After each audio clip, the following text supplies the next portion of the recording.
Hello everyone, online class 7th, subject science, chapter 3, part 2, sorting. The wool is sorted into different categories which depend upon its quality. The frills having long fiber is sent to the factory for additional process. Small fluffy fibers named as braces of fudge are picked out from the hair. These fibers are again scored, dyed and ready to be drawn into fibers. Sorting is the process of segregating the long fine quality fleece from the less fine quality, which are broken into small pieces. छटाई ऊन के विभिन्न श्रेणियों में क्रमबद्ध किया जाता है जो उसकी गुणवत्ता पर निर्भर करते हैं। फफूंद वाले स्ट्रॉन्ग फाइबर को अतिरिक्त कीमत के लिए कारखाने में भेजा जाता है। छोटे फफूंददार रेशे के नाम या फज के रूप में रखा जाता है। इन तंतुओं को फिर से सुखाया जाता है और तंतुओं में खींचने के लिए तैयार किया जाता है। छटनी घाव की गुणवत्ता को ठीक करने के लिए लंबी महीन गुणवत्ता वाले ऊन को स्थापित करने की प्रक्रिया है जिसे छोटे टुकड़ों में तोड़ा जा सकता है। Combing now the wool is ready to be drawn into fibres. Next the hairs are sent into a carding machine. It comes the loose wool fibres into a sheet. This sheet is twisted into a rope or silver. This silver is twisted and stretched into a yarn. The yarn is wound to from balls of wool. These balls are used to make sweater and other. The finest quality of wool is derived from the fish of Monroe sheep. The quality of wool is determined by the fiber diameter, cream, yield, color and strength. अब combing कंघी उन फाइबरों में तैयार होने के लिए तैयार होते हैं। नेट वालों की कटिंग मशीन से भेजा जाता है।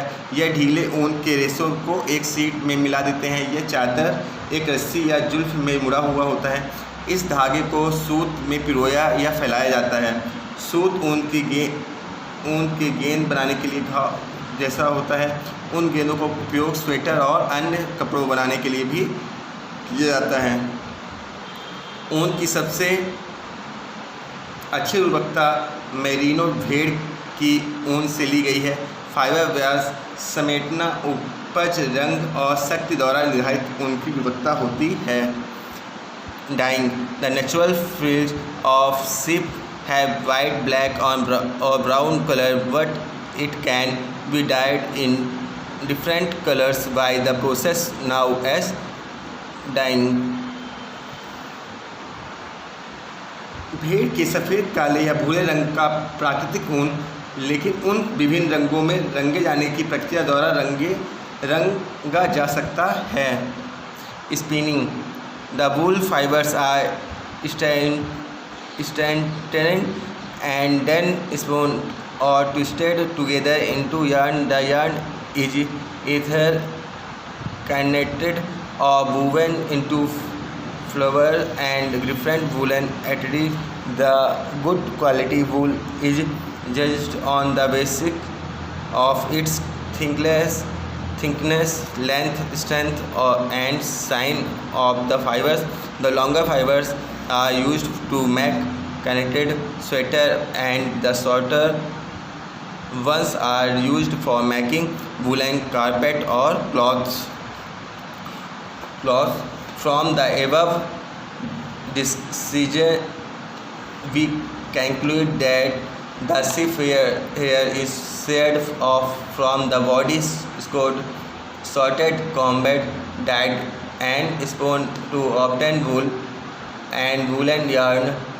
The quality of woolen cloth depend on the breed of sheep from which wool is obtained. अब कताई ऊन के तंतुओं को सीधा किया जाता है और फिर डाइंग यार्न को एक साथ घुमाया जाता है। यार्न या तो बुना हुआ या पुल ओवर और विभिन्न ऊन पोशाक में बुना हो जाता है। अच्छी गुणवत्ता वाले ऊन को फाइबर की मोटाई, लंबाई, शक्ति और चमक के आधार पर आंका जाता है। बुना हुआ स्वेटर बनाने के लिए लंबे समय तक तंतुओं को और छोटे ऊन, माल्ट, कालीन या कपड़े के लिए यूज किया जाता है। उपरोक्त चर्चा से हम निष्कर्ष निकालते हैं कि भेड़ के बाल शरीर से कटा हुआ, छटा हुआ, कंघी, रंगे हुए और काता हुआ ऊन स्वेटर बुनने के लिए और ऊन सूत ऊनी कपड़े बुनने के लिए प्राप्त होते हैं। ऊनी कपड़े की गुणवत्ता भेड़ की नस्ल पर निर्भर करती है, जिसे ऊन प्राप्त किया जाता है। Properties of wool. The following properties the wool make it a useful natural fiber. ऊन के गुण, निम्नलिखित गुण इस एक उपयोगी प्राकृतिक फाइबर बनाते हैं। Sunsafe wool has naturally high ultraviolet protection. ऊन स्वाभाविक रूप से उच्च यूवी अल्ट्रावायलेट संरक्षण में होता है। Flame retardant wool fibres has a higher ignition threshold than many other fibers and a flame retardant of to 600 centigrade. It also produce less toxic fumes in fire. Low retardant ऊन fibre के कई अन्य तत्वों की तुलना से उच्च प्रज्वलन दहलीज होता है और ये 600 डिग्री सेल्सियस तक लौ मादक होता है। यह आग में कम जहरीले धुएं का उत्पादन भी करता है। Biodegradable when disposed of natural wool fiber takes only a few years to decompose. Biodegradable जब किया जाता है तो प्राकृतिक ऊन फाइबर को सड़ने में कुछ साल लगते हैं।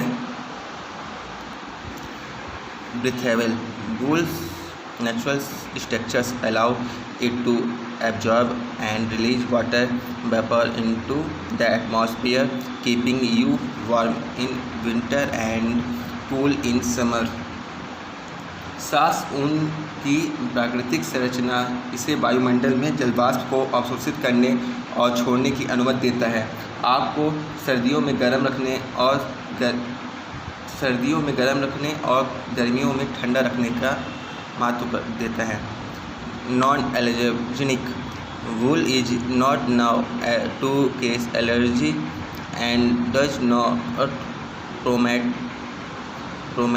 the growth of bacteria with microscopic scales. Wool fibers can trap dust in the top layer until vacuumed away. गैर एलर्जेनिक ऊन को एलर्जी के कारण नहीं माना जाता है और यह बैक्टीरिया के विकास को बढ़ावा नहीं देता है। सूक्ष्म तराजू के साथ ऊन के तंतुओं को ऊपर की परतों में तब तक धूल में फंसाया जा सकता है जब तक वह खाली न हो। Durable and elastic wools fibre can be bent 20,000 times without weakening, breaking, and still have the power to recover and return to its natural shape. टिकाऊ और लोचदार ऊन फाइबर को तोड़ने के बिना 20,000 बार तोला जा सकता है और अभी भी इसे ठीक करने और जोड़ देना अपने प्राकृतिक आकार में लौटाने की शक्ति देता है। Easy care. Modern wool can be machine washed, returning a small amount of natural oil. Wool fiber resists dirt and grease. आसान देखभाल। आधुनिक ऊन को मशीन में धोया जा सकता है। प्राकृतिक तेल की एक छोटी मात्रा को बनाए रखने ऊन फाइबर गंदगी को और तेल को प्रतिरोध करता है। Easy to spoon. Since wool fibers are scale and naturally interlocked, they can be easily spoon. आराम से घूमने के लिए, चूँकि ऊन के रेशे टेढ़े होते हैं और स्वाभाविक रूप से इंटरलॉक होते हैं, इसलिए उन्हें आसानी से काटा जा सकता है। Occupation wool industry is an important source of livelihood for many people in our country. The people who do the job of sorting, separating the fleece of sheep into fibers of different qualities are called sorter. The sorter's job is very risky because sometimes they get infected by the bacteria called anthrax, which causes a deadly blood disease called sorter's disease. The risks faced by people working in any industry due to the nature of their work are called occupational hazards. Sorter's disease is an occupational hazard. व्यवसाय उन उद्योग हमारे देश में कई लोगों के लिए आजीविका का एक बहुत महत्वपूर्ण स्रोत है। जो लोग भेड़ों को ऊन को अलग अलग गुणों के में छांटना अलग करने का काम करते हैं, उन्हें सार्टर्स कहा जाता है। सार्टर्स की नौकरी बहुत जोखिम भरी होती है, क्योंकि कभी कभी वह एंथ्रेक्स नामक बैक्टीरिया से संक्रमित हो जाते हैं, जो सार्टर्स की बीमारी नामक एक घातक रक्त रोग के कारण बनते हैं। किसी भी उद्योग में काम करने वाले लोगों को अपने काम के प्राकृतिक कारण होने वाली जोखिमों को एक्यूशनल सोर्स की बीमारी कहा जाता है। एक व्यावसायिक खतरा, और ये एक व्यावसायिक खतरा होता है। Silk is a fine strong, soft and shining fiber produced by silkworms in making their cocoons. Silk is called रेशम in Hindi. Silk is natural fibers which is obtained from an insect.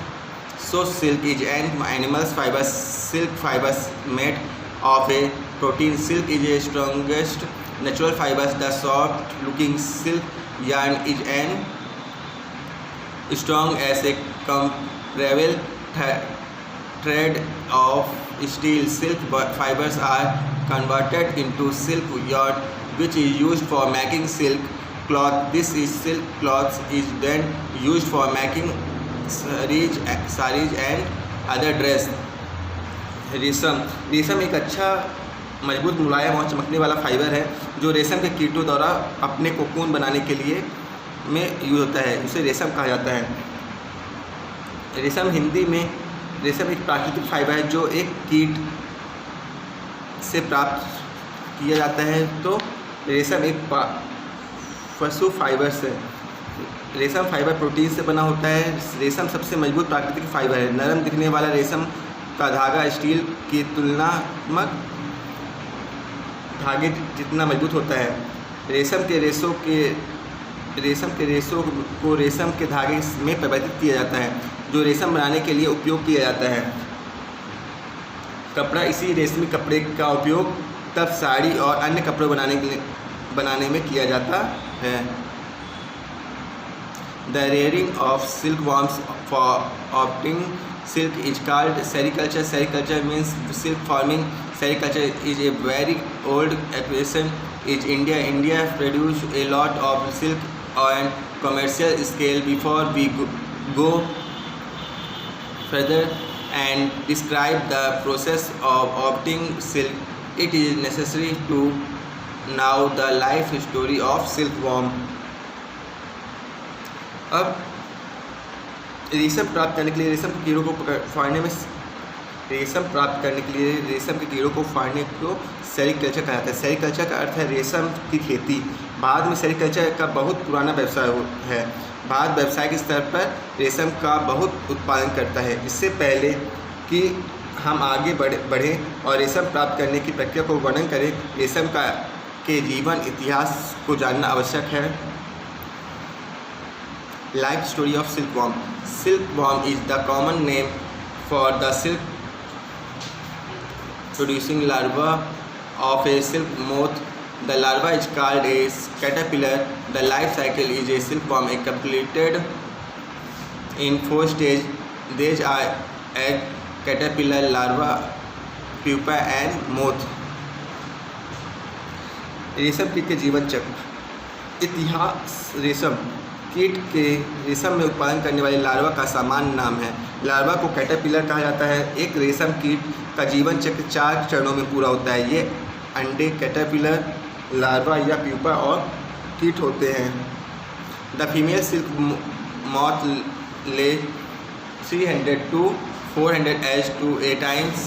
Each egg is about the size of a pinhead. The female dies almost immediately after laying the egg. The larvae hatch in about 10 days once. मादा रेशम कीट एक बार में 300 से 400 अंडे देती है।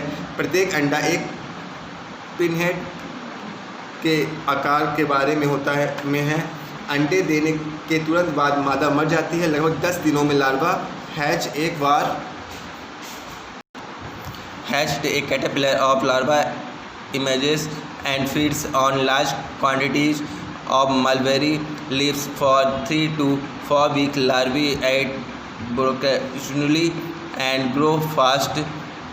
During this stage, they set their wings several times, which is called molting. लक्ष्य एक कैटरपिलर या लार्वा 3 बार में 3 से 4 सप्ताह तक बड़ी मात्रा में शहतूत के पेड़ों पर निकलती और खिलाती है। लार्वा तेज़ी से बढ़ता है और उसके चरण के दौरान उन्हें कई बार अपने पंखों को बहाया और जिसे मोल्टिंग कहा जाता है। After 4 to 6 weeks, when the larva has achieved its maximum growth, it stops eating, changes its colors and attaches itself to a twig. At this stage, it is called a pupa. Now the pupa starts spinning a cocoon. In the cocoon stage, the caterpillar covers itself completely with silk fibers. The cocoon is secreted as a continuous silk fiber up to a mile long from special glands present in the silkworm's head. The formation of cocoon takes about a week's time. The further development of the moth continues inside the cocoon. When the moth comes out from the cocoon, the thread gets damaged. Silk is obtained from the undamaged cocoon. 4 से 6 सप्ताह के बाद जब larva ने अपनी अधिकतम वृद्धि हासिल कर लेता है तो वह यह देखभाल करना बंद कर देता है, अपना रंग बदलता है और खुद को टहनी से जोड़ता है। इस स्तर पर इसे प्यूपा कहा जाता है। जब प्यूपा एक कोकून को स्पिन करना शुरू करता है तो कोकून चरण में कैटरपिलर खुद को पूरी तरह से रेशम फाइबर के साथ कवर करता है। कोकून को रेशम कीट के सिरे में मौजूद विशेष ग्रंथियों में से एक मील तक एक सतत रेशम एडल्ट फाइबर के रूप में स्थापित किया जाता है। कोकून को गठन में लगभग 1 सप्ताह का समय लगता है। मोथ के आगे विकास कोकून के अंदर होता है। जब कोक से काई निकलती है तो धागा खराब हो जाता है। ऐसे अप्रकाशित कोकून से प्राप्त होता है। Thank you.